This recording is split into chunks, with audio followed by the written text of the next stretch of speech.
take some questions. Sure. He just put out a truth statement. If you haven't seen it yet, I encourage you to look at it. But I was just talking with the president and the Secretary of State and the Vice President, and it was a very good and productive call. It lasted more than 2 hours. There were various issues that were discussed. President Putin congratulated President Trump for solving the conflict in Israel and Gaza and bringing peace back to the Middle East. He also thanked the First Lady for her efforts to bring back children and save children in this brutal conflict.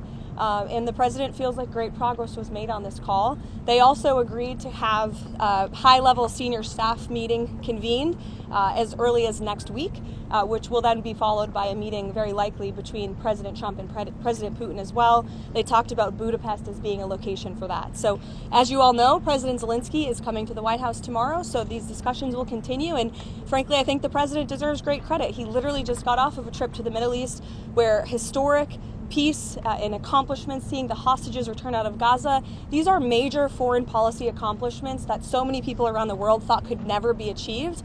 And so I think the president deserves a great deal of credit for doing that, coming home, dealing with so many domestic issues, and then again hopping on yet another call with President Putin and hosting President Zelensky again at the White House tomorrow to try to move the ball forward in peace and end this conflict in Russia and Ukraine. So that's where we are. Caroline, thank you. After their meeting in Alaska, the president was optimistic that he could get Zelensky and Putin together in a room. Does he still believe that he can get the two leaders together sometime soon? I think he thinks it's possible, and he would, of course, love to see that happen. But right now, there were discussions and plans are now being made for the Russian side and our folks, led by Secretary of State Marco Rubio, to meet, and then for President Putin and President Trump to perhaps meet again. But I don't think the president has closed the door on that at all, Mary. Caroline, you said in Hungary possibly when? Well, this call literally just happened, so we will provide you with more details as soon as we can, I promise. On that call, did Vladimir Putin commit to sitting down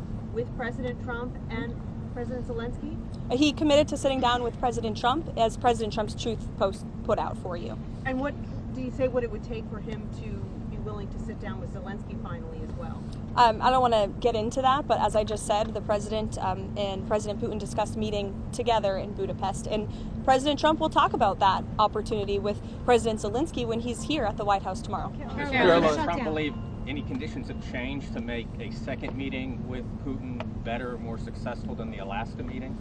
I think the president is always willing to take a chance at diplomacy, and this war, he has always said, is going to have to end at the negotiating table, and so he's, he never gives up, and he's willing to pursue it, and that's what you're hearing from the president today. On the same day, Russian presidential aide, Yuri Ushakov, also issued the same statement. Уважаемые коллеги, сегодня во второй половине дня состоялся телефонный разговор Владимира Владимировича Путина с президентом США Дональдом Трампом. Это уже, кстати, 8-й по счету телефонный разговор. Беседа была продолжительной и продлилась практически 2,5 часа. И понятно, что она носила весьма содержательный характер и при этом была предельно откровенной беседой и доверительной. Наш президент начал разговор с поздравления Дональда Трампа с успехом его работы по нормализации обстановки в секторе Газа. Эта миротворческая деятельность президента США по достоинству оценена на Ближнем Востоке, в самой Америке и в большинстве стран мира. Естественно, была изложена принципиальная позиция России в пользу комплексного ближневосточного регулирования на общепризнанной международной правовой основе, которая гарантировала бы устойчивый мир всем народам региона. Особый акцент в ходе телефонного разговора был сделан на вопросах украинского кризиса. Владимир Путин дал подробные оценки сложившейся ситуации, подчеркнув заинтересованность российской стороны в достижении мирного политико-дипломатического решения. Было в частности отмечено, что в ходе специальной военной операции российские вооруженные силы полностью владеют стратегической инициативой по всей линии боевого соприкосновения. В этих условиях киевский режим прибегает к террористическим методам, наносит удары по гражданским целям и объектам энергетической структуры, на которые мы вынуждены соответствующим образом отвечать. Дональд Трамп многократно подчеркивал необходимость скорейшего установления мира на Украине. Мысль о том, что российско-украинский конфликт оказался самым трудным для разрешения во всей миротворческой активности президента США, буквально сквозила в его высказываниях на протяжении всей беседы. И, конечно, он упоминал в связи о своих успехах в регулировании 8 других региональных конфликтов. Характерно, что один из главных тезисов американского президента сводился к тому, что завершение конфликта на Украине открывало бы колоссальные, это он подчеркивал, колоссальные перспективы для развития экономического сотрудничества США и России. С обеих сторон, кстати, говорилось о глубоких взаимных симпатиях народов обеих стран, ярко проявившихся в годы Второй мировой войны. Подчеркивалось, что нынешнее положение дел в двусторонних отношениях на этом фоне выглядит парадоксально. Затрагивалась и проблематика возможных поставок в Украине дальнобойных крылатых ракет «Томагавк». Владимир Путин повторил свой тезис о том, что томагавки не изменят ситуацию на поле боя, но ущерб отношениям между нашими странами это все нанесет существенный, не говоря уже о перспективах мирного регулирования. На этом фоне заслуживает внимания то, что президенты обсудили возможность проведения очередной личной встречи. Это действительно очень важный момент. Условлено, что представители двух стран без промедления займутся вопросами подготовки саммита, который может быть организован, например, в Будапеште. Отдельно стоит упомянуть и о том, что наш президент высоко оценил личные усилия супруги президента США Мелании Трамп по воссоединению российских и украинских детей с семьями и попросил президента США передать Мелании Трамп самые наилучшие пожелания. В целом, я бы сказал, что телефонный контакт президентов России и США был весьма полезен, и два лидера договорились, что они будут оставаться на связи. Спасибо за внимание. Do you have a timeline or a date set for when? I would say within 2 weeks or so. Pretty quick. Marco Rubio is going to be meeting with his counterpart, as you know, Lavrov, and they'll be meeting pretty soon. And I thought it was a very good phone call. I thought very productive. But I'll be meeting with President Putin, and we'll make a determination. Tomorrow I'm meeting with President Zelensky, and I'll be telling him about the call. I mean, we have a problem. They don't get along too well, those two, and it's sometimes tough to have meetings, so we may do something where we're separate but equal. We'll meet and talk parties, but this is a terrible relationship the two of them have, and it's one of those things. I've seen things that nobody would believe, but this is one of them. So we're going to be meeting in Hungary. Viktor Orban is going to be hosting, and it's really something that's time. Budapesten találkozik Donald Trump és Vladimir Putyin, hogy az orosz-ukrán háború lezárásáról tárgyaljon. A budapesti békecsúcs 2 héten belül meg is valósulhat, és az amerikai elnök azt is megerősítette, hogy Orbán Viktor miniszterelnök lesz a házigazda, akit köszöntök a stúdióban. Jó reggelt kívánok! Jó reggelt kívánok! Mikor, hogyan és kitől tudta meg, hogy Budapest lesz a helyszín? Beszéltem tegnap este az amerikai elnökkel telefonon, de valahogy előtte a hír már kiszivárgott. Tudtam, hogy későn érek, haza szóltam is a feleségemnek, hogy ne várjon. És így este hosszabban beszéltem az elnökkel, és beszéltünk az oroszokkal is, és Putyin elnök úrral pedig ma reggel, ma délelőtt során fogok majd beszélni.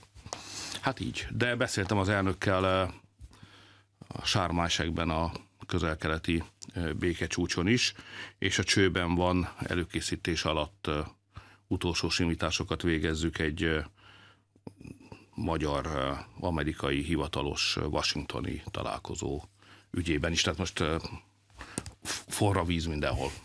Mivel indokolta Donald Trump, hogy Budapestre esett a választás, vagy ön milyen okokat lát mögötte? Az amerikai elnök nem az az ember, aki indokolni szokta a döntéseit. Nem is nagyon volt más lehetőség, ha belegondolunk. Tehát ha Európában akarták tartani, Európán kívül azért sok hely van, ahol meg lehet tartani egy ilyen találkozót, lásd Alaszka, ahol az első találkozó jött létre. De ha Európában akarták, és az orosz-ukrán háború mégiscsak egy Európában zajló háború, és ránéztek a térképre, és megnézték a vezetőket, akkor az hamar kiviláglik, hogy Budapest lényegében az egyetlen hely ma Európában, ahol egy ilyen találkozót meg lehet tartani. Először is azért, mert Magyarország szinte az egyetlen békepárti ország, most a szlovákokkal együttműködünk a békeügyében is, de 3 év óta mi vagyunk az egyetlen ország, amely konzekvensen végig, nyíltan és hangosan, sőt cselekvő módon a béke mellett állt. Tehát ha ránézünk az európai politikai térképre, akkor egyetlen ország van, amely következetesen és mindig békepárti volt. Kellő szerénységgel mondom, ez így volt a migráció ügyében is, tehát az hogy mintha szembe mennénk mi a forgalom az autósztrádán, és az ember időnként elbizonytalanodik, hogy igaza van-e, azért a jóisten küld jelzéseket időnként, hogy nem, mi vagyunk a jó sávban. Lásd migráció és lásd béke ügye. Tehát azt hiszem, hogy ha Európában akarták, akkor az egyetlen békepárti országban lehet ezt megcsinálni, és ez Budapest. Ráadásul itt van az az előny is, hogy hát nagyon régóta van hivatalban a magyar miniszterelnök, és mindenkit ismerek, engem is ismer mindenki, mindig is lojális partnerek voltunk, tehát a barátaink mellett mindig kitartottunk, nem változtattuk meg a szavunkat, sose adtunk föl semmilyen barátságot taktikai előnyökért. Ez persze sok hátránnyal is jár, de időnként előnyökkel is, tehát ha egy biztos helyet keresnek a béke szempontjából is, meg hogy a dolgok technikailag is rendben lesznek, és nem fogja őket politikai meglepetés érni, tehát egy kiszámítható közeget kerestek, akkor Budapest logikus választásnak tűnik. Elég ennyi idő az előkészületekre, mert ugye Trump szerint 2 héten belül már létre is jöhet a találkozó. Hát azt mondta az elnök nekem tegnap, hogy úgy készüljünk, hogy napirenden van a 2 külügyminiszter találkozója. Tegnap egy hosszú és az elnök úrnak a tájékoztása szerint lényegre törő és sikeres megbeszélést folytatott az orosz elnökkel. Úgy döntöttek, hogy a 2 külügyminiszter 1 héten belül a nyitva maradt kérdéseket próbálja rendezni, és akkor rá 1 hétre már itt lehetnek Budapesten. Hát én tegnap este vagy éjszakába hajlóan már kiadtam az utasításokat a szervező bizottság felállítására, a legfontosabb feladatokat meghatároztuk, és elkezdődött a munka. Említette azokat a támadásokat, amelyek érték Magyarországot a békepárti álláspontja miatt, vagy egyáltalán amiatt, hogy mondjuk az érintett szereplőkkel, Vladimir Putyinnal is tárgyalt. Ehhez képest most már megjelentek az első kommentárok is a tegnapi bejelentéssel kapcsolatban, és a Telegraph például azt írja, hogy ez egy fájdalmas csapás lesz az Európai Uniónak. Enyhülhetnek az Európai Unióból érkező kritikák, az a nyomás, amit onnan tapasztalunk a békepárti álláspont miatt? Hát először is, ami a legfontosabb, hogy ne tévesszünk lépést, ütemet vagy nagyságrendet.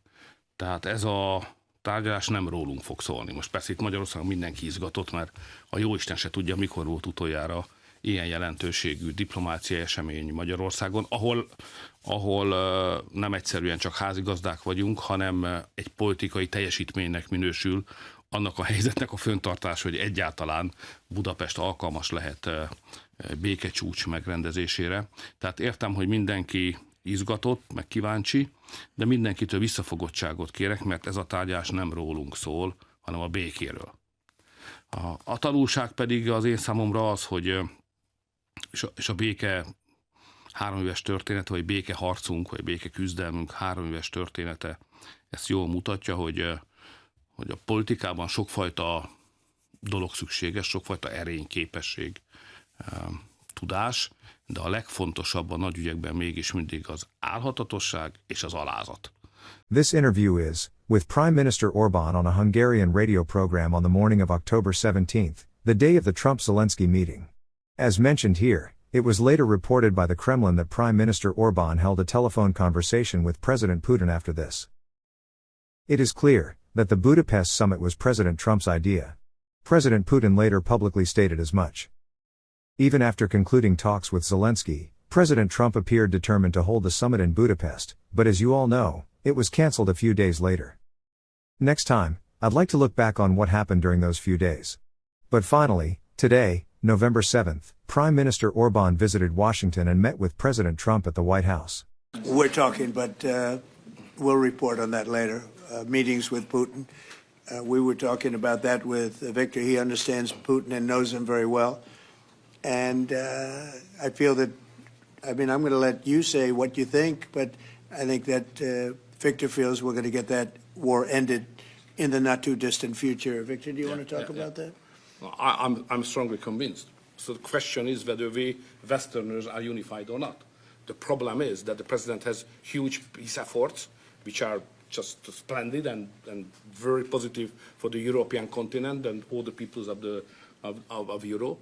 But at the same time, we are not unified because Brussels and the Europeans has a different approach to the war. So the only pro-peace government is the United States government and the small Hungary in Europe anyway. All the other governments prefer to continue the war because many of them think that Ukraine can win on the front line, which is a misunderstanding of the situation. So it's a complicated issue. We will discuss it. It requests not just 2 minutes to respond to your question, but rather than our lecture. Sorry, not to continue more than that. To both of you. So you would say that Ukraine cannot win that war? Miracle can happen. Yeah, that's right.